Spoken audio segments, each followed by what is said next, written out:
PCN is brought to you in part by the following underwriters.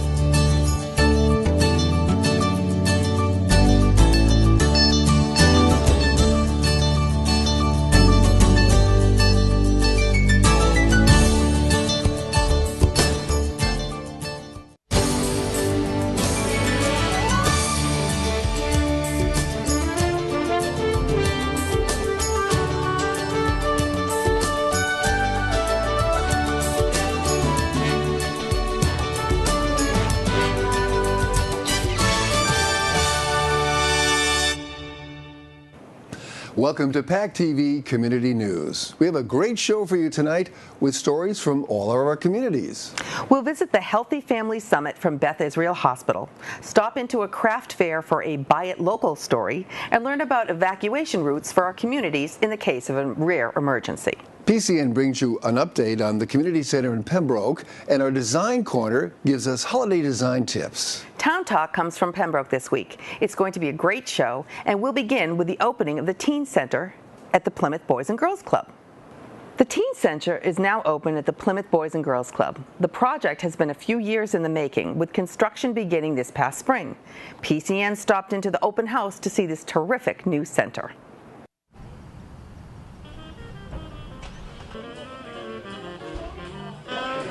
The big thing tonight is the opening of the Teen Center. This is something that's been a dream for, I think, all of us that have been part of the Boys and Girls Club movement. Something that the teens can appreciate on their own. They're going to have a separate entrance, their own part of the club. They will still be able to use the facilities which everyone else has taken part of. But the big thing is they have something to call their own. A large area where they can congregate, a juice bar, pool tables, game room, and individual study areas of their own. It's tough to mix kids that are 16, 17 years old with kids that are 7, 8, 9. As a mentor, they'll do it, but to try to congregate, that becomes tough. So we're pretty excited about it being open on a soft opening today, and we're going to have kids start using it probably the next 2 or 3 weeks. So they're really excited about coming, and we've seen an influx of kids already that want to come here and hang out, because as you know, there aren't very many places in Plymouth where kids can hang out, not get in trouble, have grown-ups watching what they do. So in here we give them the freedom to be themselves within certain guidelines. Our plan is to take the cafe, we're going to probably name it Luigi's Cafe, and that is going to be also sponsored by Cisco and the British Beer Company, and they're going to help us train the kids that are managing it to become managers in like a retail or a restaurant environment, even to the point that if they do well, they're going to mentor them into that position and possibly have a position for them when they graduate from high school. So we're really excited about that part of it. We also have a drama room and a public speaking room, and in that room we're going to be working on how they can step in front of a camera such as this. We also have the room we're standing in, which is the GED room, which we use for our GED program, which I might say that Gareth Lynch, who is the executive director here, is very instrumental in making this one of the most successful GED programs in the state. And then next door to that we have what's called the quiet room, which is for board games and for kids to interact and try and teach them the social skills that are necessary, because as you know, kids are really big into texting and emailing, and they're not into the social skills, so we're trying to teach that. And then the biggest part of the building is also our game room, which is loaded with pool tables, bumper pool, hockey, and kids are just going to get to hang out there and have a good time. We have a good turnout tonight, and I'm really appreciative of the people that have come in and helped us with this. I'm really happy to see it opening, because I've said all along, I've said we need something especially for the teenagers, so I think this will do well.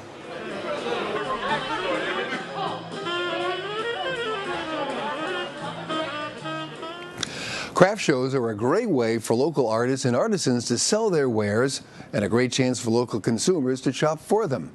In warmer seasons, you can find many of these events outdoors or under tents, but when the temperatures drop they move indoors. So PCN recently attended a craft fair inside the Duxbury High School to get a peek.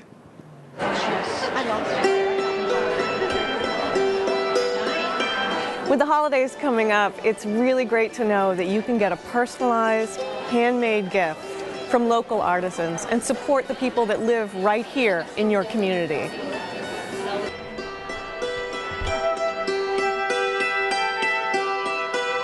Mike McCarthy of Mattapoisett Birdworks has been carving bird decoys and ornaments using only hand tools for well over 20 years now. He is a master sculptor, and his ornaments are a perennial favorite at craft shows on the South Shore. I make felted wool handbags and all kinds of stuff. They're knit from wool yarn, 100% wool yarn, and then I shrink it in my washing machine. Hot water and agitation takes a nice knit item like this, shrinks it down by about 1/3 or 1/2. It becomes this nice, really dense fabric that's really durable. We get a little crazy and we make these really fun Christmas holiday decorations, and it ends up being kind of very colorful and kind of Dr. Seuss-ish.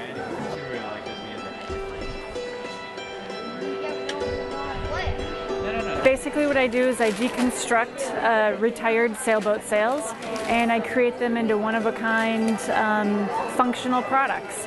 Everything that I do, somewhere in or on the bag, I share a little bit of the sail history. Anywhere in or on the bag, sometimes it's on the outside, but people really appreciate the functionality as well as the green piece of what the product is all about. The sail legacy is great, that skippers, when they turn over this sail that meant a lot to them, they share the type of boat, the name of the boat, maybe an anecdote of something that happened, a great race, the name of the boat, the make and the model. So there's a lot of history that goes with it as well.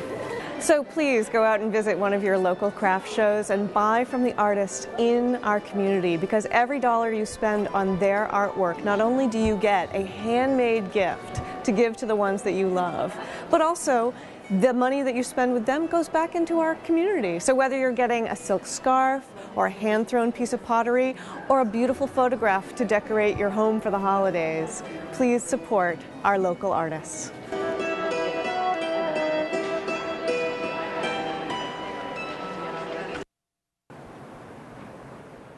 The Community Center building in the middle of Pembroke Center has served many community organizations for a very long time. The building has long been in disarray, and the past years have brought several potential future options for the building. PCN brings you an update on the project and the committee's work. Behind me is what's known as the Community Center. It was built, the first wing was built in 1934 as a school, and then the second wing to my right behind here is the second wing, which was built in the 1950s. And it was a school and eventually Pembroke High School until 1954 or thereabouts. And then it was vacant for several years, and then turned into a recreation center. Houses the bingo hall for Pembroke Youth Hockey. To my left and to your right is the daycare center, and then of course the impetus in the entire building is the town's recreation commission and all of the activities that are associated with it.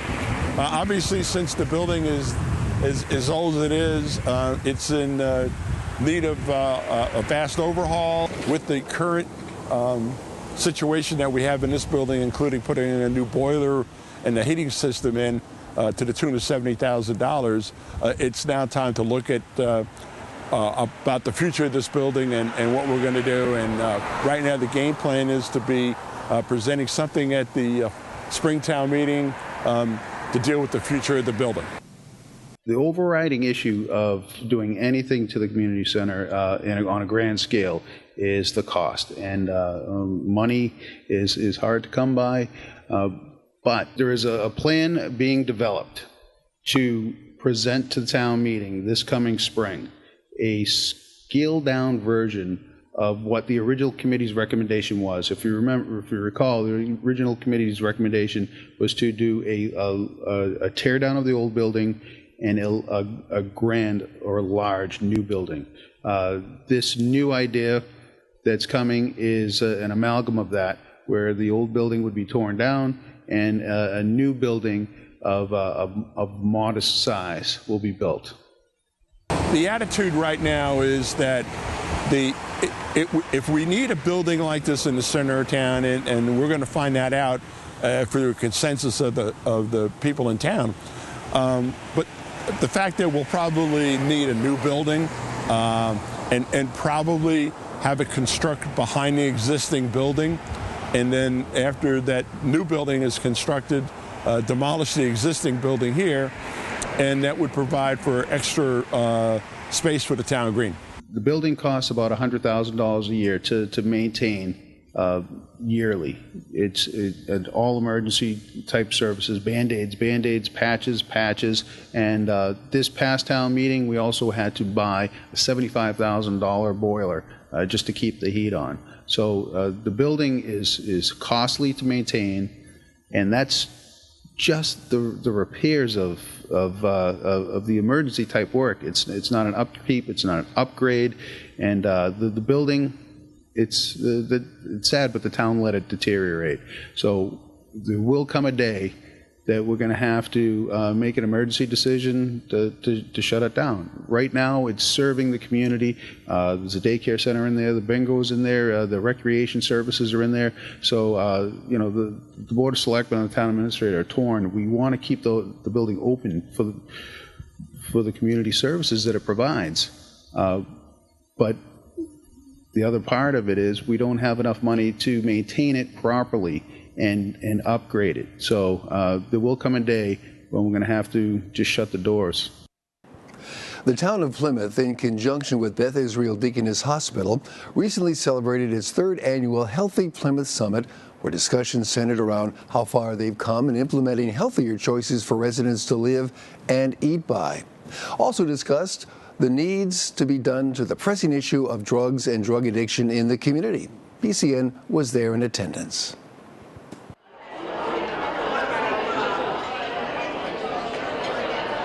Well, happy to say that today is the third annual Healthy Summit for Plymouth. We started this effort in 2011, and essentially what we did was we took a lot of diverse community leaders and organizations that were all involved in some fashion in advancing health in the community, and we tried to convene a group to begin to build some momentum, some consensus around things that we could improve and make it easier for folks that live in the community to make healthier lifestyle choices. Specifically, we're going to be talking about programs that we've put in place to move the needle on obesity, physical activity, smoking cessation, and then behavioral health and substance abuse. Over the last few years, we've had the opportunity of working with the community of Plymouth to really look at healthy options for our students and also for the community at large. So today's event is really to really provide an update to the community of the progress we've made and kind of celebrate some of those successes, but also outline the future of the things that we really need to do to help our community become a healthier community. I want to speak to you from the heart. We have a serious problem in our community. We have a serious drug problem in this area, and well, it's fine to talk about the nutrition programs and get people out walking. We need to make a commitment as a community and area communities to start addressing this program. And I'm hoping that we'll get some support for it today. We just lost 2 young people of our community this week, and we need to address the issue. Plymouth has made a strong commitment through dollars and manpower for a street unit, but we need more than that. We need to get to these young people before another tragedy happens. The takeaway that I want people to walk away with today, that there's nothing like the power of a community to come together and really attack issues like health. And I think this is a great opportunity for everybody to come together, listen to the things that we've done, also take and absorb the things that we really need for the future. Now we're at the point that we're going to take a serious run at putting together a system for behavioral health care and substance abuse. It's a huge problem in the community, and happy to announce today that the hospital received almost a $4 million grant to put programs and services together to take care of some of the most needy citizens in the community, and we're going to take a real run at it. There is a nuclear power plant within our community. Local residents get an annual calendar addressed to the neighbors of the Entergy Pilgrim Power Plant. Many people have heard the monthly testing on the area sirens, but do residents know what they are supposed to do if there is an actual emergency at the power plant? The chance of an actual nuclear emergency is slim, but it's important to know what to do if there was one. The 10-mile radius around the power plant has been broken down into 12 sub-areas. You can find out your sub-area designation at the website listed below. Sub-area designations include surrounding high schools such as Taunton, Bridgewater, and Braintree. Another major destination is Bridgewater State University. There are several designated routes to follow if traveling by automobile to your assigned destination to provide the most effective and efficient evacuation process. Notification of an emergency is made in many ways, which include the loud, steady tone of the sirens, followed by an announcement, broadcasts on loudspeakers by first responders, emergency response systems on televisions and radios, reverse 911, and social media are all part of the response. You will be given one of two options. One is to shelter in place. The other is to evacuate. Mass 211 is the number to use when people need information in an emergency. Your local police and fire will not be able to help or field calls in this type of emergency. When sheltering in place, all vents and windows should be closed so no outside air can enter the building. All schools and preschools have plans for sheltering in place as well as evacuating. Make sure to check with your provider for their plans so you know where to pick up your child in the case of an evacuation. In the event of an evacuation, you will be directed to leave your home or business. Gather all people in your home and, if possible, take your pets with you, although only service animals are allowed in the shelters. The emergency management instructions might suggest ingesting potassium iodine. You can get it locally from your Board of Health and participating pharmacies free of charge within the 10-mile radius. If you cannot drive, there are bus routes in the area. If you need to be picked up, call the emergency management site in your area. Anyone with mobility restrictions should contact their local emergency management director in advance of any such emergencies. If there were an actual emergency, it is rare that the entire 10-mile radius would be evacuated. 5 miles is more likely the actual trouble zone. Again, for complete information and specific evacuation routes to where you live, to go to the website below. Our Design Corner brings us to the Pine Hills for some holiday design tips.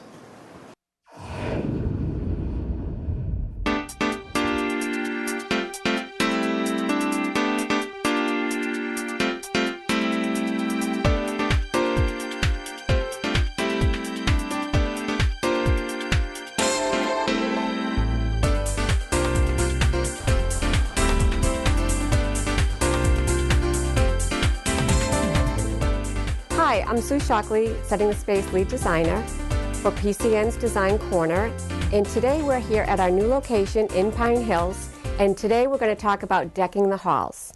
There are 3 things to remember in design: focal point, flow, and fun factor. So today that's what we're going to talk about. So this year's focal point is our seaside design, and in our tree we've created and collected fun elements that are going to help us achieve this look for this year.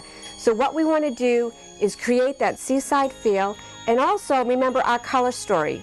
Here we have blue, what we've brought in, and that would just remind you of the seaside, the ocean. So when you're sitting back, looking at your tree, you can look at all the different elements and begin to just layer in your tree and begin to fill it up until you're happy with what you wanted to achieve. And that is your focal point, which is a seaside feel for your Christmas tree. Now let's talk about flow, okay? We had our Christmas tree. Now we're going to create our mantle, and we want what we did on the tree to flow over into the mantle. So what we begin with is just a simple garland. You can purchase at the store. You can go out and cut branches, but that's our base. Our first layer that we're going to add in is this piece of garland that reminds me of seaweed. So what I want to do is I just want to add it in, and ever so, gently. There's no rhyme, there's nothing wrong. Just put it in where you think it might need to go. So now we are going to add in these really fun, it could look like long tentacles, but this is something that we're going to use to just another layer to create that fun factor in decorating our mantle. So now we're going to add a little bit of sparkle and of course our color story and some of the ornaments that we actually placed on our tree, and we're going to put them in the little holes that we can find on the mantle. Now let's use our driftwood and our little starfish. Nothing says seaside theme like driftwood and starfishes. Now I just want to add in a few more pieces of greenery, and I'm actually doing it right in the center because that, there again, the center now is going to become part of my focal point in my mantle. And let's add our last piece in, which is our fun factor. He completes the focal point and also the flow. This completes our decking of the halls. Thanks for joining me at PCN's Design Corner. Town Talk brings us to Pembroke Town Hall for an update.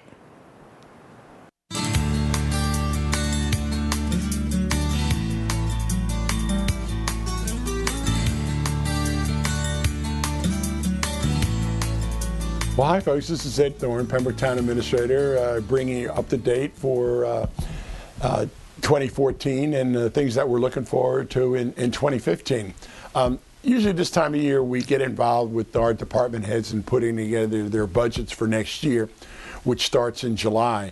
And so that usually we have individual meetings together, and then we have then I put together a budget for the advisory committee, usually around the 1st of February, so that gives them a couple of months to work on it before our April town meeting. Now, while we're looking at the 2015 outlook, we're looking at several major projects townwide. One will be the solar project on the Cap landfill on Hoppemuck Street.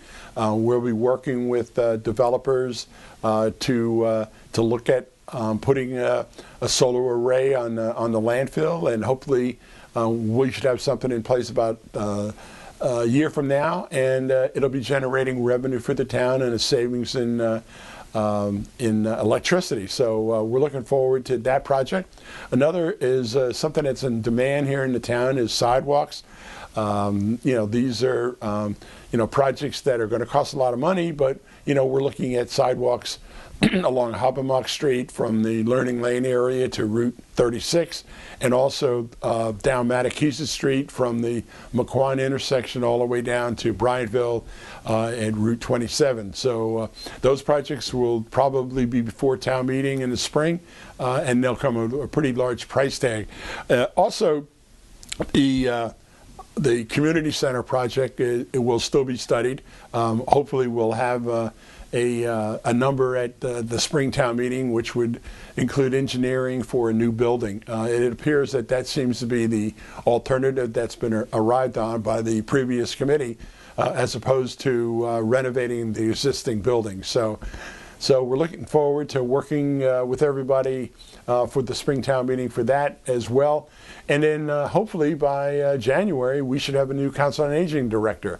The council, we are presenting names to the Board of Selectmen for their final approval, and hopefully we'll have somebody aboard sometime in December, and they'll be up, hit the ground running in January, and we're looking forward to working with the new director there. So those are the items that we've got on the burner right now, and it's not the back burner, it's the front burner, and we're looking forward to an exciting 2015. Thanks for watching this week's show. Replay times are listed on our website, PACTV.org, or you can catch us on YouTube by searching for the PACTV Community News channel.